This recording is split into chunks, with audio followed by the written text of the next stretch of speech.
Today, I'm in Oakland, California, meeting with Cody Finke, the founder of Brimstone, a high-tech cement company.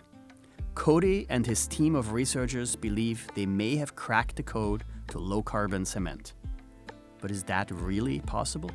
When you think of industries causing the most pollution, you probably don't think of the cement industry, but it's a massive polluter. Cement is responsible for 8 to 10% of all greenhouse gas emissions. I'm Gernot Wagner, a climate economist at Columbia Business School.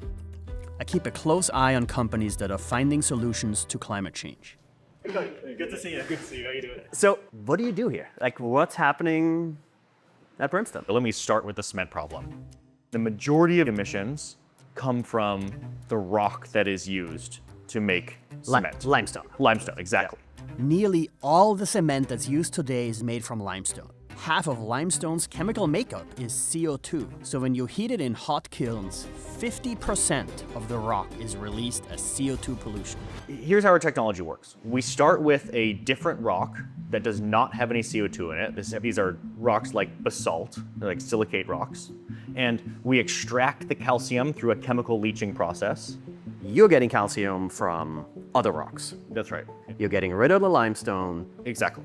Get rid of limestone, get rid of the CO2. It's actually pretty incredible. Brimstone uses a completely different rock than limestone, yet it creates the same industry-standard Portland cement that every major construction company uses. Different rocks, same cement, no pollution. Well, at least not from the rocks. But you still need, you need the kiln, right? Exactly. Remainder of the emissions depends on how clean energy gets. But we don't have control over all of those things. We just have control over the big problem in cement, which is the process emissions. So Brimstone, a startup where there's hardly a coat or tie in sight, has raised more than $100 million from investors, including Bill Gates, but not from the big cement companies. Put me in the mind of a cement executive, one of the big ones. Right? The CFO of Cemex. Don't they have all the incentives in the world to do what you do? It is our belief that the incentive structure in the cement industry would not want to scale a new technology until the risk is essentially zero.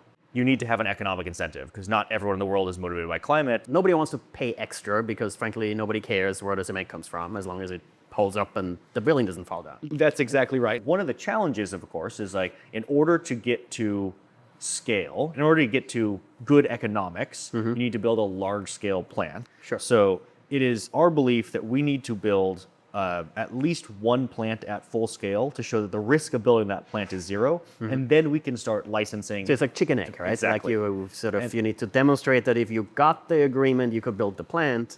You need to build the plant to get the agreement. You're building one new one. That's right. And the hope is to replace the 3,000 existing ones. Yes.